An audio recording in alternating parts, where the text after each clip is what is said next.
జై శ్రీరామ్. శ్రీమాత్రే నమః. శ్రీ గురుభ్యో నమః.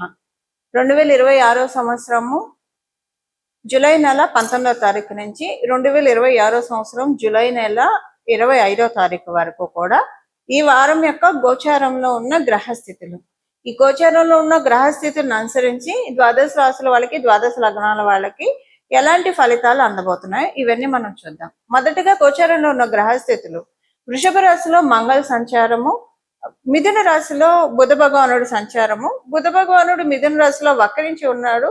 ఈ వారాంతంలో ఆయన వక్రగతిలో నుంచి బయటకు వస్తారు. రవి సంచారము కర్కాటక రాశిలో, అలాగే గురు భగవానుడు దేవగురువైన బృహస్పతి సంచారము కర్కాటక రాశిలో, దైత్య గురువైన శుక్రాచార్యుల వారు సింహరాశిలో ఆయన సంచారము, కేతుదేవునితో కూడి శుక్ర భగవానుడు సంచారం ఉంది. అలాగే రాహు భగవానుడు కుంభరాశిలో సంచారము, ఆఖరిదైన మీనరాశిలో శనైశ్వరుని సంచారం ఉంది. అలాగే చంద్ర భగవానుడు కన్యా రాశి నుంచి వృశ్చిక రాశి వరకు ఆయన సంచారం సాగుతుంది. ఇవి ఈ వారం యొక్క గోచార గ్రహస్థితులు. ఈ గోచార గ్రహస్థితులను అనుసరించి ద్వాదశ రాశుల వాళ్ళకి, ద్వాదశ లగ్నాల వాళ్ళకి ఎలాంటి ఫలితం ఉంటుందో మనం చూద్దాం. అసలు ఈ వారము స్పెషల్ సిగ్నిఫికెన్స్ ఏదన్నా ఉందా అంటే, బుధుడు వక్రగతిలోంచి బయటికి రావడం, ఈ వారాంతంలో వక్రగతిలోంచి బయటికి రావడం కొన్ని రాశుల వాళ్ళకి అమ్మయ్య అనిపిస్తుంది. అమ్మయ్య అనిపించే రాశుల్లో మొదటగా ఉండేది మిథున రాశి, కన్యా రాశి.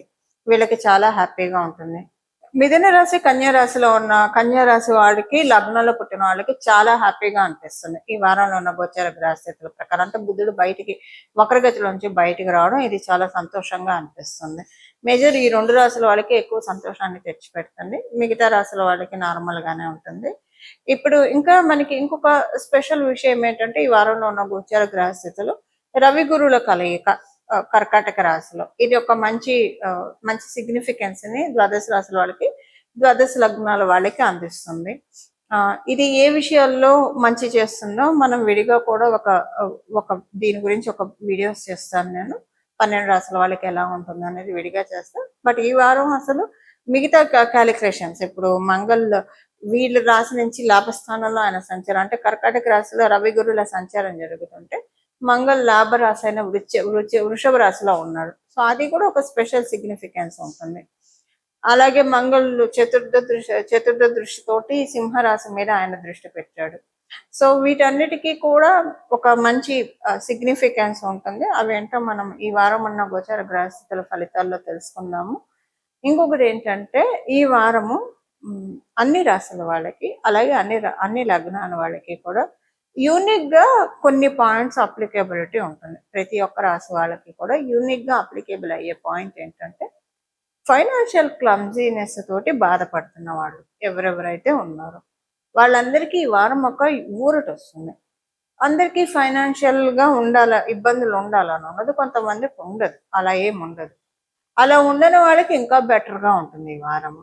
అలా ఏదైనా ఇబ్బందులు పడుతూ ఉంటే ఈ వారం వాటిలోంచి రిలీవ్ అవ్వడానికి చక్కటి అవకాశం ప్రతి ఒక్కరికి వర్తిస్తుంది. ఇది ఒక రాశి వాళ్ళకని కాదు, ఒక రాశి వాళ్ళకని పరిమితంగా లేదు, ప్రతి ఒక్క రాశి వాళ్ళకి వర్తిస్తుంది.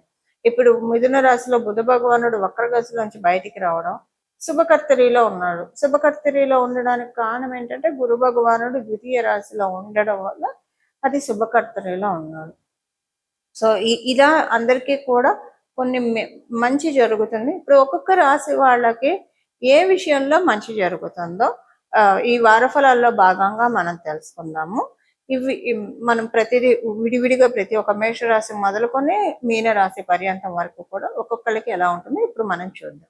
వృషభ రాశి వృషభ లగ్నంలో పుట్టిన వాళ్ళకి మీకు ఈ వారము మీకు ఒక శుభవార్త శ్రవణం ఉంటుంది. శుభవార్త మీ ఉద్యోగానికి సంబంధించింది కావచ్చు. మీరు ఉద్యోగస్తులైతే ఉద్యోగానికి సంబంధించిన శుభవార్త వింటారు. మీరు వ్యాపారస్తులైతే వ్యాపారానికి సంబంధించిన విషయాల్లో శుభకరంగా, లాభకరంగా, క్షేమకరంగా ఉంటుంది. అంటే ఒక ప్రొటెక్షన్ ఈ వారం చాలా ఎక్కువగా ఉంది. గోచారంలో ఉన్న గ్రహస్థితుల రీత్యా ఉద్యోగస్తులకి కావచ్చు, వ్యాపారస్తులకు కావచ్చు ప్రొటెక్షన్ ఉంది. సపోజ్ మీ జన్మజాతకం బాగోలేదు, మీరు ఉద్యోగస్తులు, ఈ సమయంలో మీకు ఉద్యోగంలో ప్రాబ్లం, చాలా పెద్ద ప్రాబ్లం, టెరబుల్ ప్రాబ్లం హిట్ అయ్యేది ఉంది.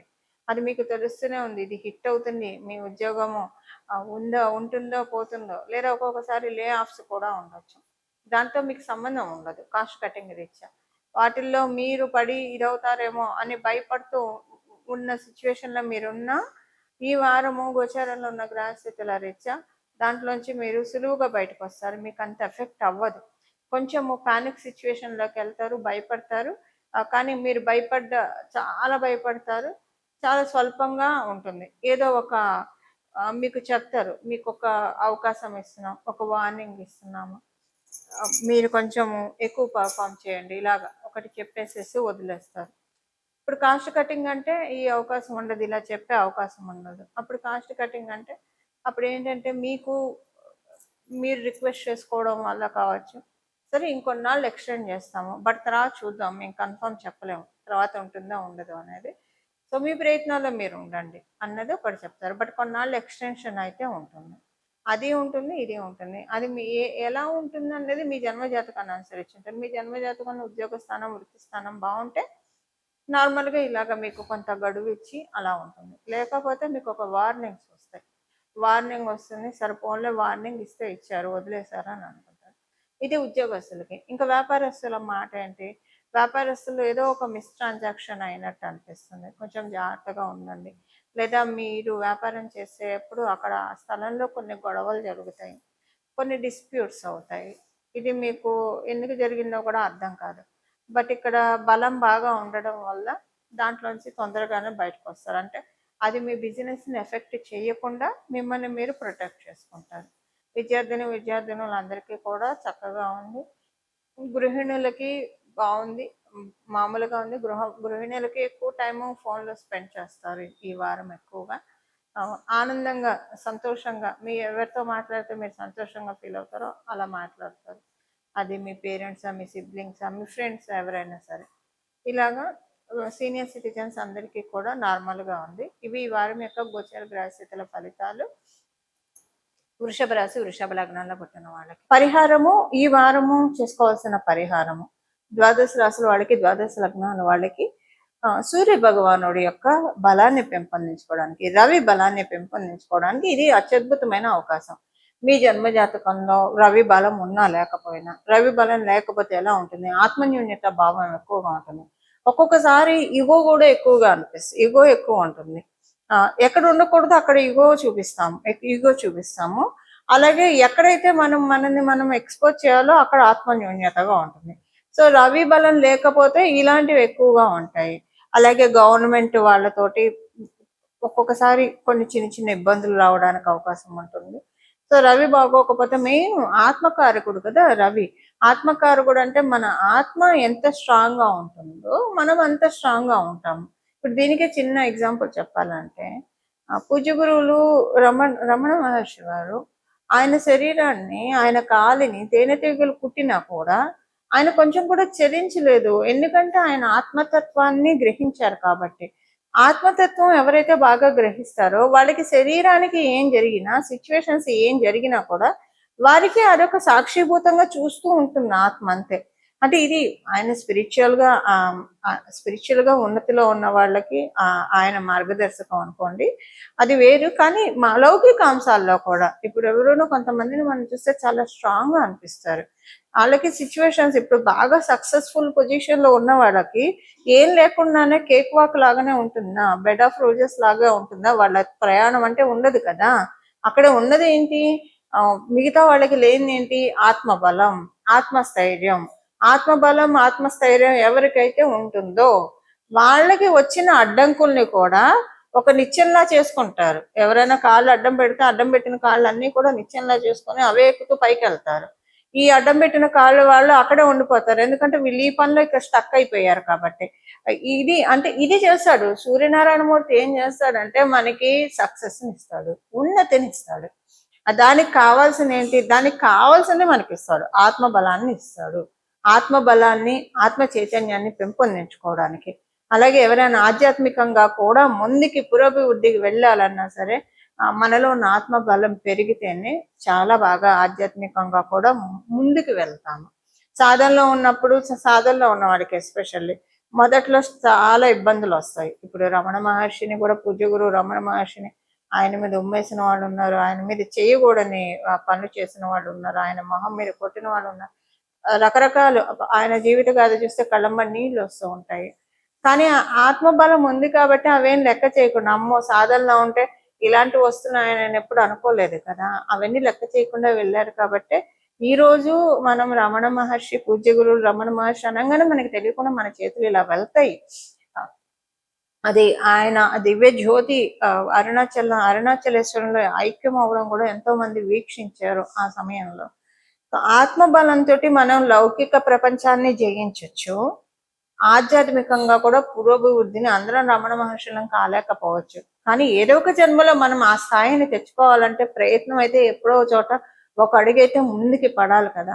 ఆ అడుగు ఇప్పుడు పడడానికి గోచారంలో చక్కటి అవకాశం ఉంది. ఇది ద్వాదశ రాశుల వాళ్ళకి, ద్వాదశ లగ్నాల వాళ్ళకి.